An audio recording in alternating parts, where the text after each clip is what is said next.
The sky above Zithra was a swirl of crimson and gold, painting the palace towers in a glow that felt almost warm, almost inviting, if one ignored the cold eyes of those within.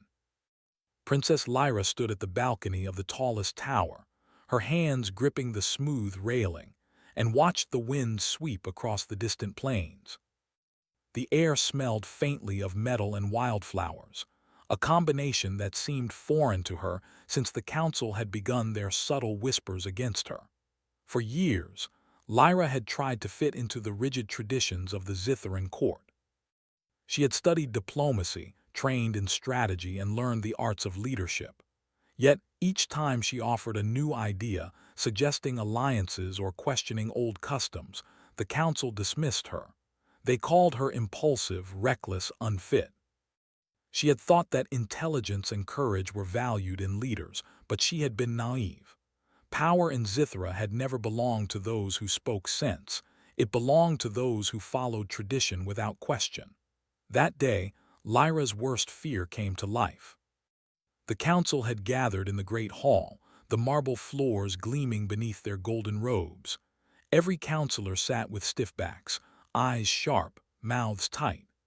At the center, the head of the council, Elder Varus, spoke with a voice that carried authority and venom alike.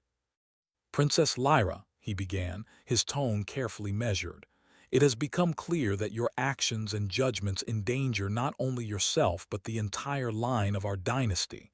We can no longer tolerate your independence." Lyra's heart pounded. She had expected criticism, perhaps a warning, but not this, not exile. "You accuse me of endangering the dynasty," she asked, trying to keep her voice steady. "I have always acted for the people's safety. My plans—" "Your plans," Varus interrupted, his eyes narrowing, "align too closely with the factions that would weaken Zithra. Your interference in political decisions is reckless, and your recent attempts to negotiate with outsiders, humans no less, are unacceptable. Your presence here is a liability." Whispers rippled through the hall, the counselors' faces betraying satisfaction at her humiliation. Lyra's mind raced. She had always known humans were unpredictable, yet she had hoped that diplomacy might bridge the gap between their species and Zithra. It was not treason, not even a minor offense. It was innovation. But in the eyes of the council, she had overstepped every invisible boundary. Varus leaned forward, his voice dropping to a dangerous whisper meant only for her. "By the council's decree, Princess Lyra, you are stripped of your title and cast beyond the borders of Zithra. You will leave at dawn. Failure to comply will be met with force."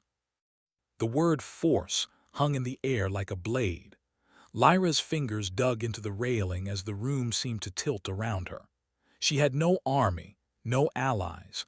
Her closest friends had been carefully removed from her life by the council over the past months. Alone, she realized, she was nothing more than a discarded piece in a game she never wanted to play. When she returned to her chambers that evening, the palace that had felt like home now seemed a gilded prison. The walls, adorned with intricate carvings of Zithra's history, mocked her. Every memory of laughter, every lesson in the arts and sciences, every expectation of greatness felt like a chain she could no longer bear. She packed lightly, taking only essentials, a few personal items, a small vial of nutrient paste, and the one token she refused to leave behind, a pendant given to her by her mother, who had passed away years before. The night outside was restless, winds howling across the cliffs. Lyra moved quietly, avoiding the patrols that already suspected her intentions. She slipped past the palace gates, heart hammering, knowing that once she crossed the boundary, there would be no return. The first steps into the wastelands were terrifying. The terrain was rough, jagged rocks jutting like teeth from the ground, and strange flora swayed unnaturally in the wind. Lyra had trained for survival in controlled conditions, but nothing could have prepared her for the raw, untamed land of Zithra's outskirts. She walked for hours, guided only by the faint light of Zithra's twin moons. Her muscles ached, her throat burned with thirst, but she refused to stop. Every sound, the rustle of an unseen creature, the snap of a distant branch, made her heart race. She knew predators roamed these lands, massive, shadowy forms that could tear through armor with ease. But she also knew that hesitation could be fatal. She pressed forward, relying on instinct, knowledge, and sheer will. By dawn, she stumbled upon a narrow canyon, its walls offering some protection from the wind. She settled into a small crevice, using her cloak to shield herself. Her mind, however, refused to rest. Thoughts of betrayal, of injustice, and of the life she had lost spun endlessly. Yet beneath the despair, a spark of determination began to grow. She would not let the Council's decisions define her. If they wanted to discard her, she would become someone stronger, someone they could not ignore. As the morning light painted the canyon in soft oranges and pinks, Lyra's attention was drawn to a distant vibration, a low hum unlike any sound she had heard in Zithra before. It was steady, mechanical, and foreign. Curiosity overcame caution, and she climbed a ridge for a better view. There, cutting across the plains like a silver river, was a sleek human vessel, gliding above the terrain with quiet power. Lyra's heart skipped. Humans were rare on Zithra. Their explorations were limited, and few had ventured so close to the wastelands. For a moment, fear gripped her. Humans could be unpredictable, even dangerous. But another thought struck her. If she could reach them, perhaps she might find allies, perhaps someone who would see her not as a pawn but as a person. The vessel descended into a nearby clearing, its landing legs folding smoothly. Lyra crouched behind a cluster of rocks, watching intently. The humans that emerged were unlike Zitharans in movement, in sound, in demeanor. They did not glide with the calculated grace of her people. They moved with energy and confidence that seemed reckless, yet strangely compelling. A human stepped forward, tall, with dark hair and eyes that scanned the surroundings with sharp intelligence. Lyra could sense he was a leader, someone used to making decisions in moments of crisis. She realized then that this human, this Ethan, could be her only chance. Her first attempt to approach went poorly. As she stepped into the clearing, one of the smaller alien predators, drawn by movement, lunged from the shadows. The humans reacted instantly, weapons flashing, but before she could react, Ethan moved with astonishing speed. With a precise throw of a device, the creature was stunned and retreated. Lyra froze, shocked and grateful. The human approached, his eyes assessing, cautious but not hostile. When he spoke, his voice was calm, carrying words she could not fully understand, yet somehow she felt the meaning. Through gestures, looks, and tentative speech, a fragile understanding began to form. She realized something vital. This human did not see her as a threat. He saw her as a life that needed protection. And in that moment, Lyra made a choice. She would trust him, at least for now. The first night under the stars, with the human ship's soft hum in the background, Lyra felt the weight of her exile lift slightly. She was still alone in a harsh world, but she was no longer without hope.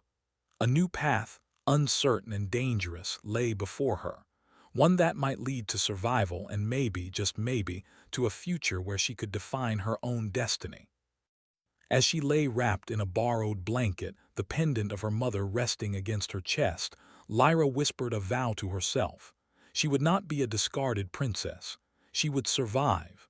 She would learn. She would rise.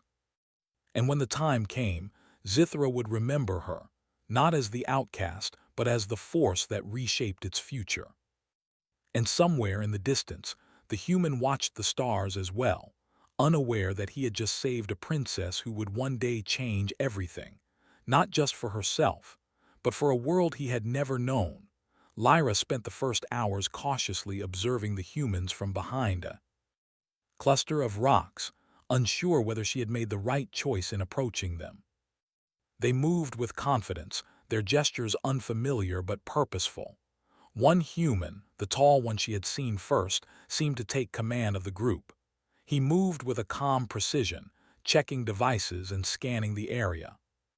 Lyra could sense his intelligence, and something in the way he carried himself sparked an unfamiliar feeling of trust in her chest.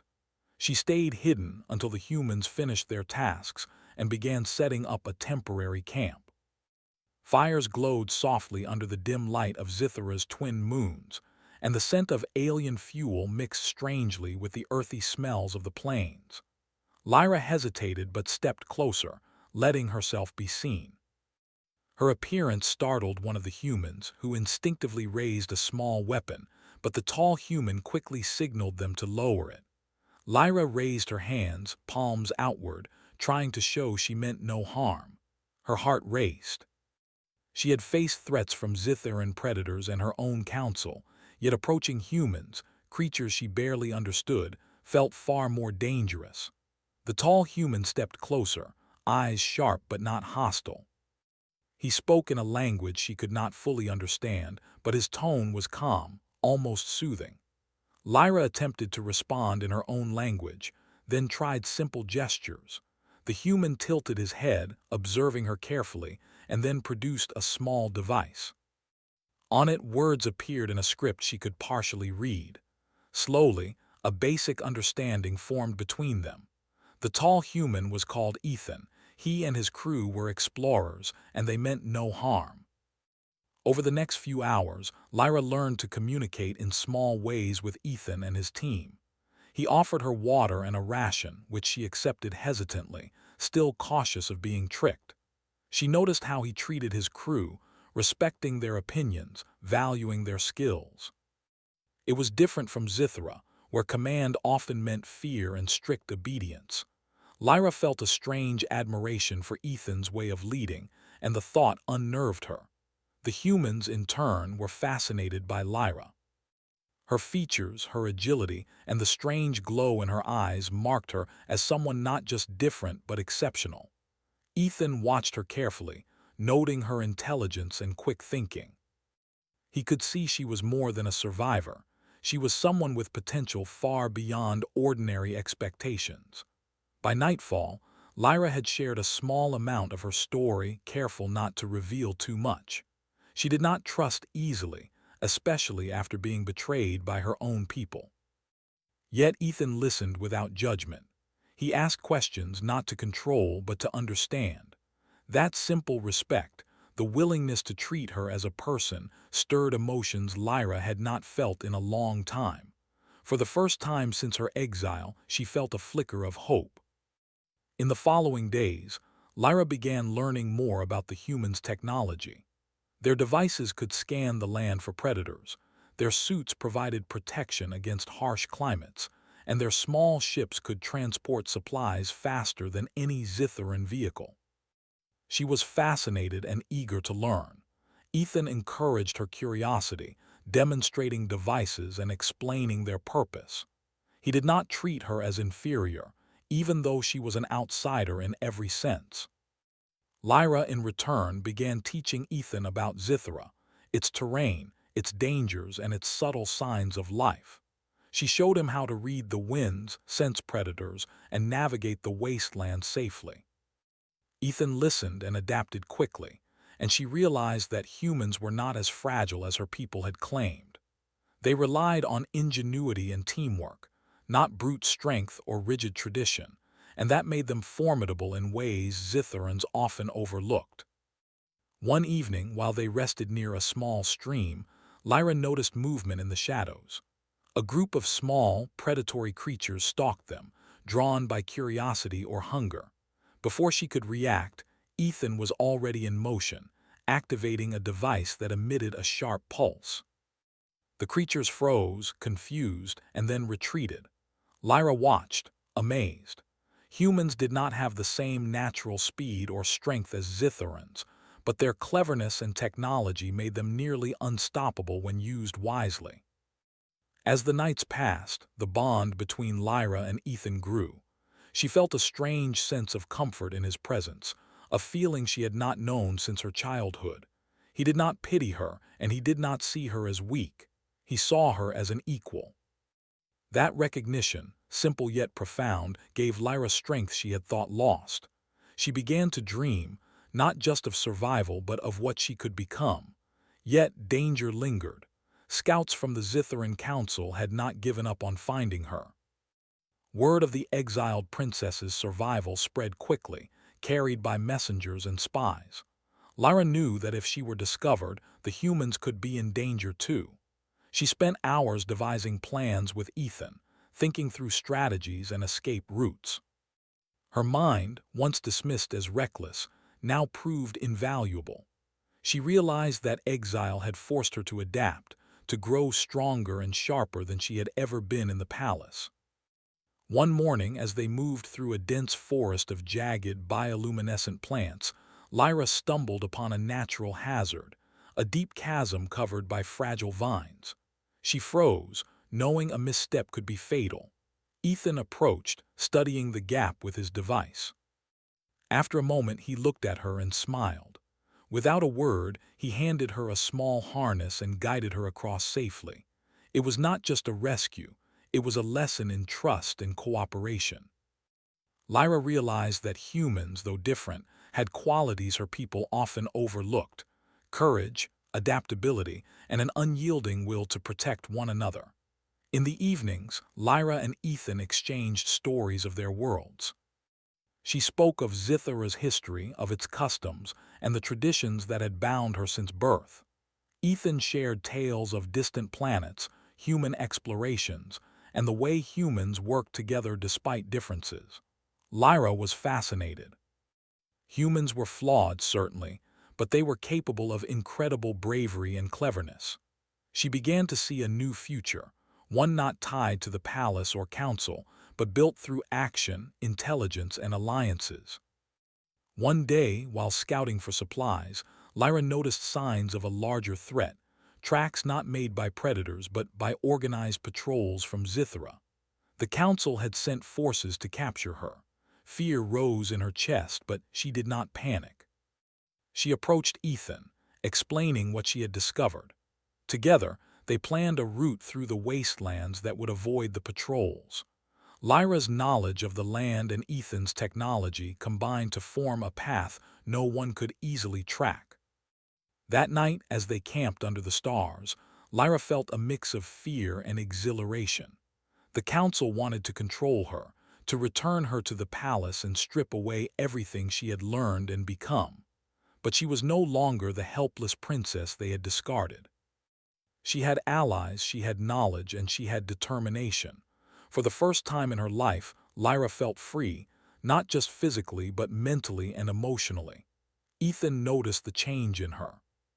He had seen her at her weakest, terrified and alone, yet she now spoke with confidence, made decisions with precision, and moved with purpose.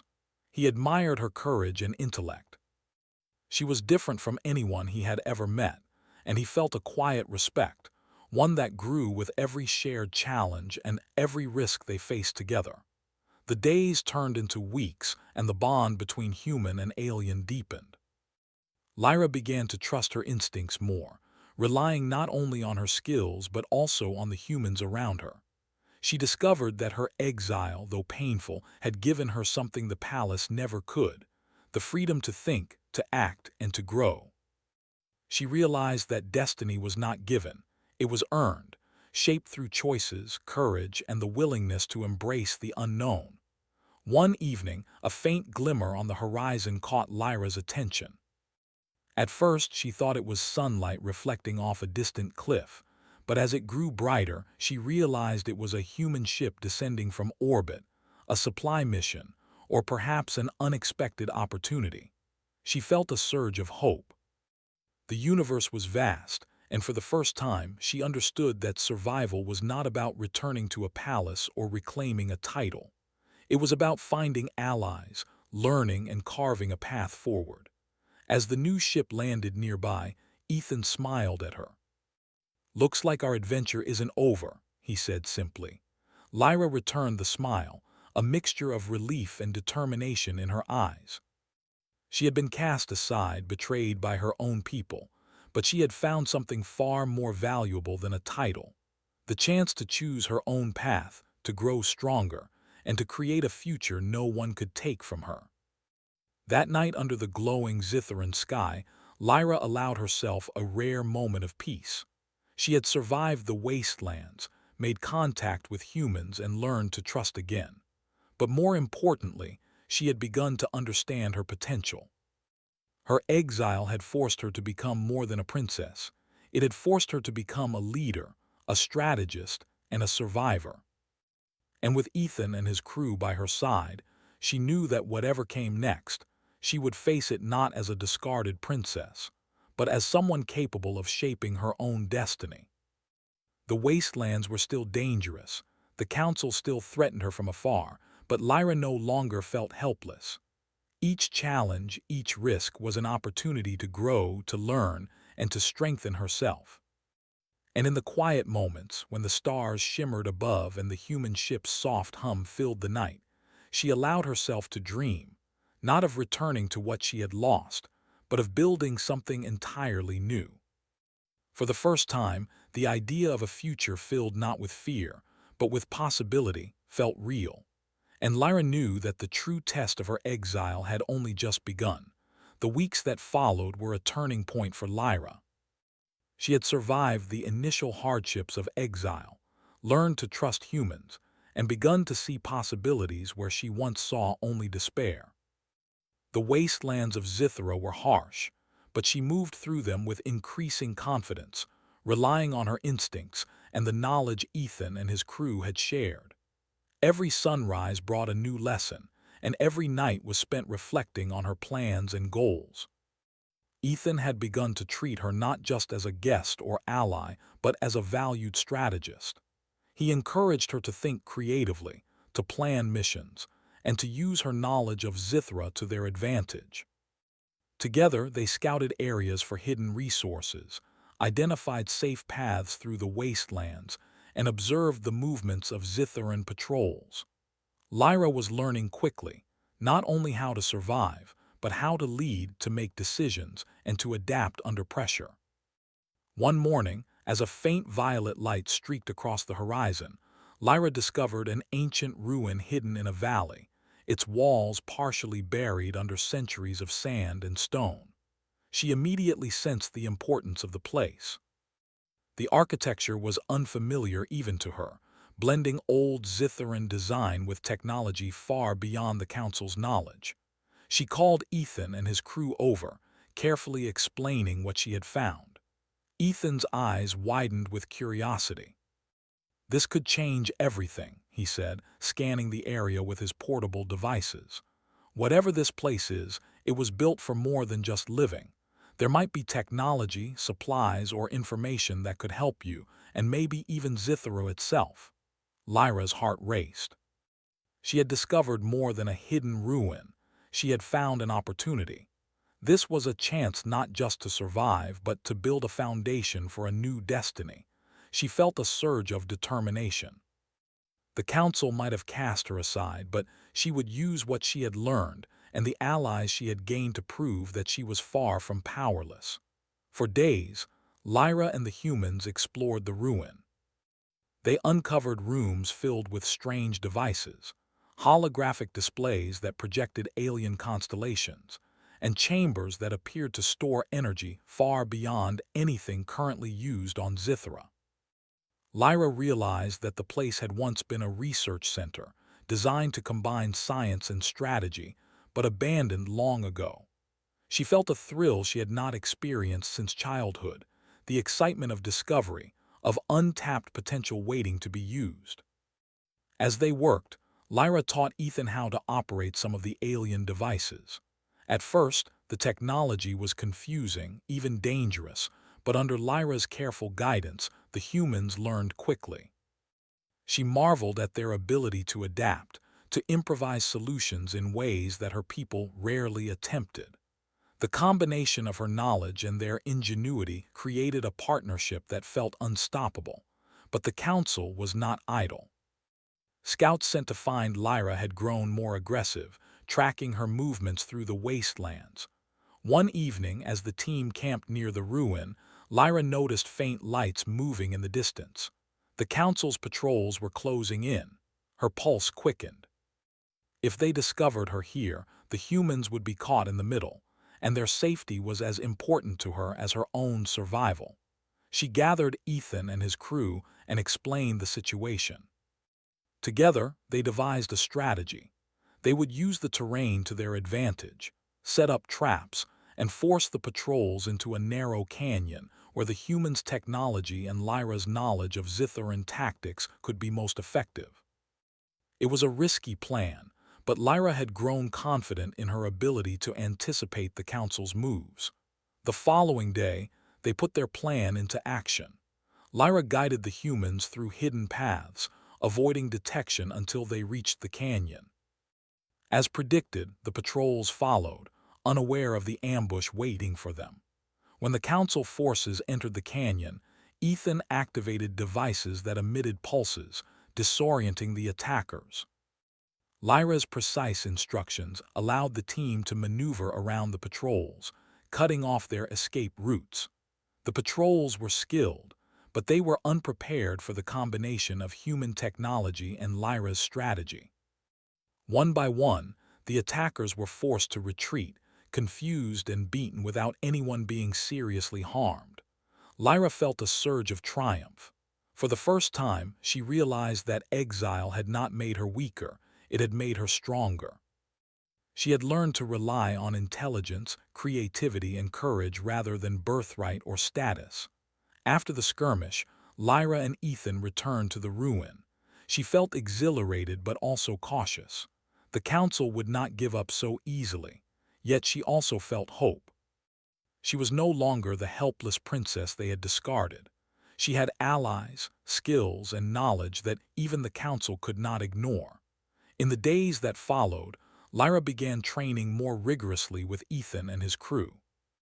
They practiced strategies, survival skills, and combat techniques. She adapted her Zitharan abilities to work alongside human technology, creating tactics that were both unpredictable and effective. Each exercise built her confidence and strengthened the bond between her and the humans. She began to feel a sense of purpose she had never experienced in the palace, a feeling that she could shape her own future rather than be shaped by others. Lyra also explored the hidden chambers of the ruin more deeply.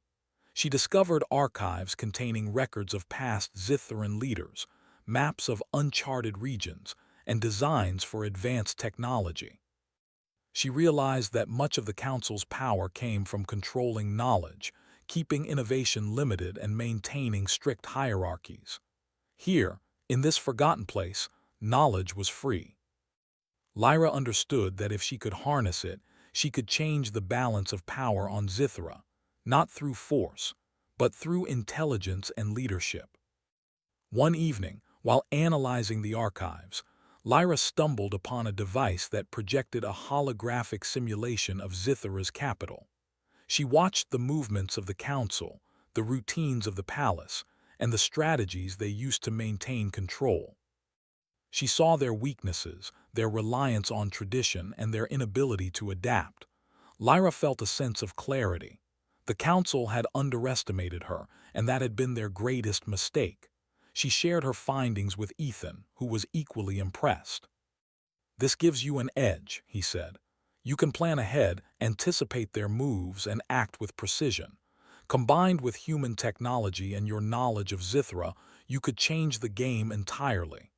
Lyra nodded, feeling a mixture of excitement and responsibility. She was no longer fighting just for survival. She was preparing to reclaim her destiny. She had learned that leadership was not about titles or appearances. It was about courage, wisdom, and the ability to act when others hesitated. The bond between Lyra and Ethan deepened during this time. They worked side by side, learning from each other and growing stronger together. Lyra admired his ability to remain calm under pressure, to adapt quickly, and to respect the knowledge she brought. Ethan respected her intelligence, her courage, and her determination to rise above betrayal. Their trust became a foundation for the team, a force that gave Lyra confidence she had never felt in the palace.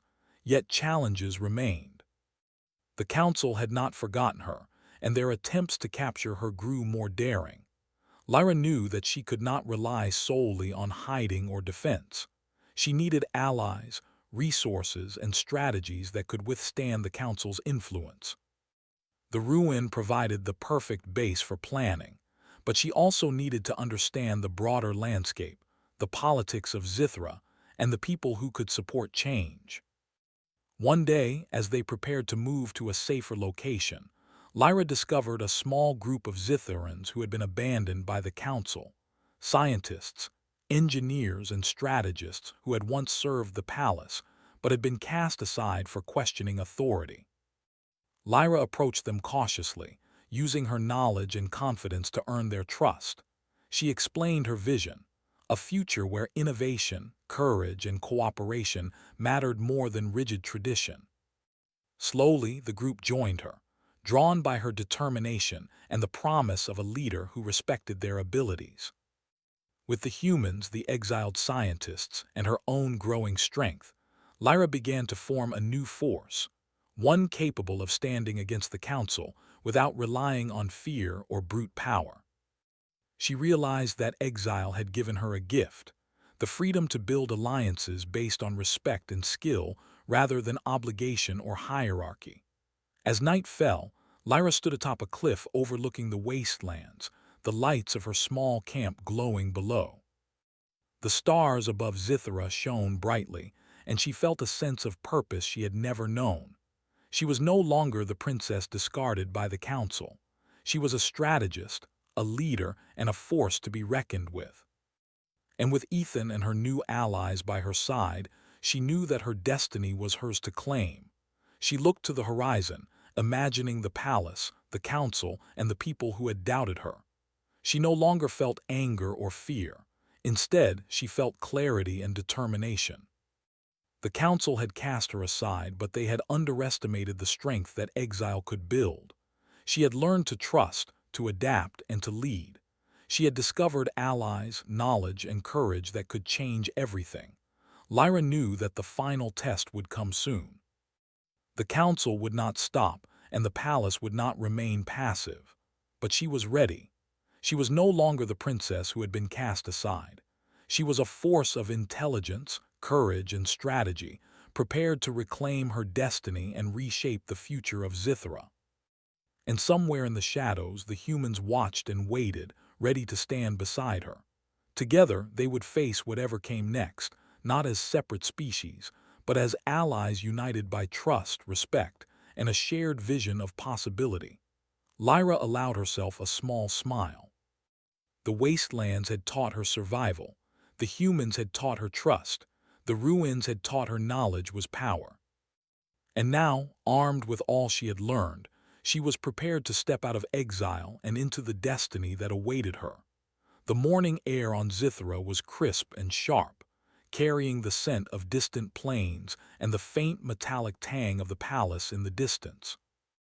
Lyra stood at the edge of a cliff, gazing toward the capital where the Council waited, unaware that she was no longer the powerless princess they had discarded.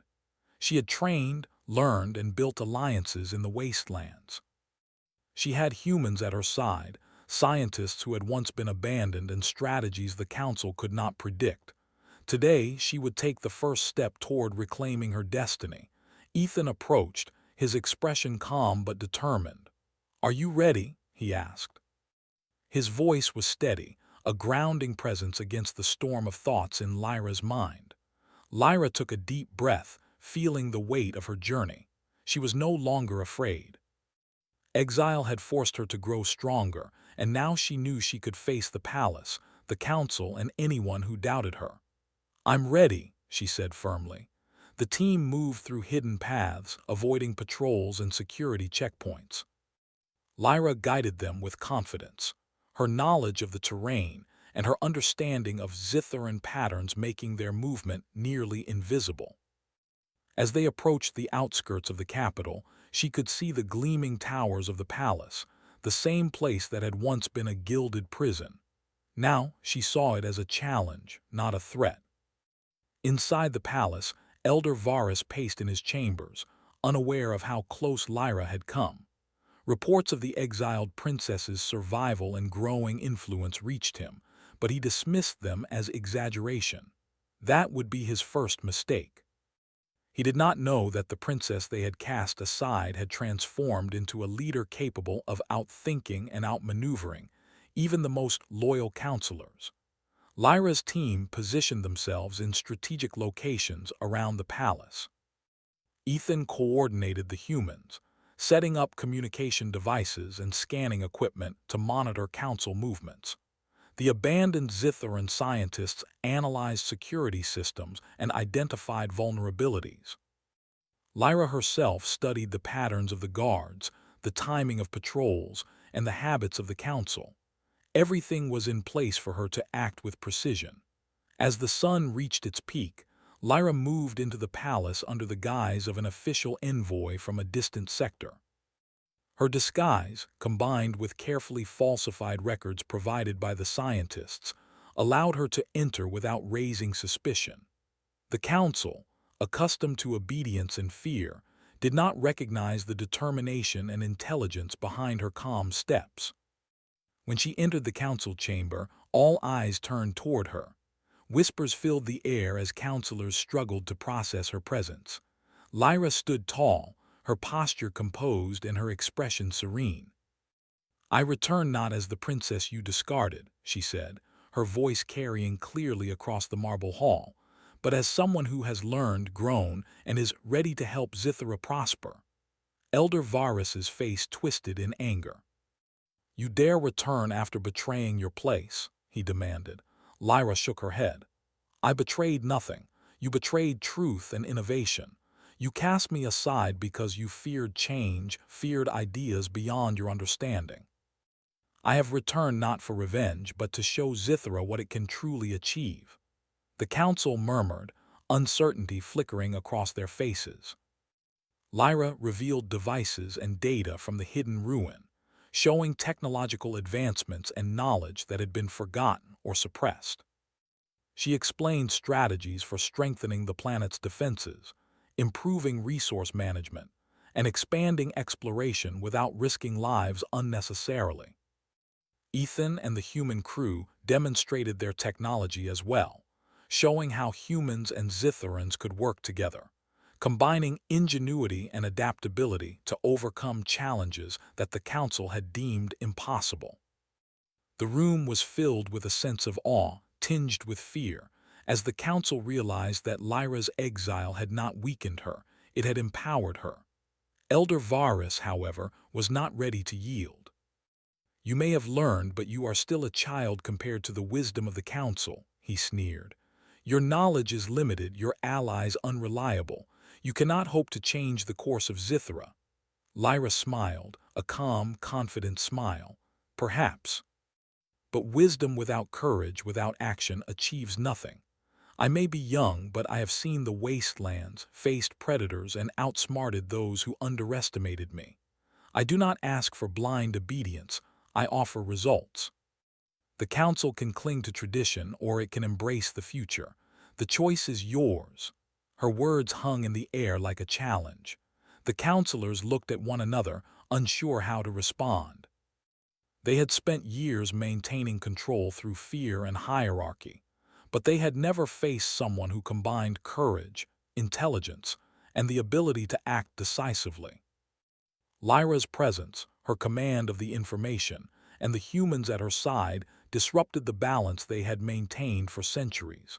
Then came the first test. A signal reached the chamber. A patrol had been spotted near one of the city's energy plants, an area critical to the planet's functioning. The Council debated, arguing over the best course of action, while Lyra stepped forward. "Let me handle it," she said.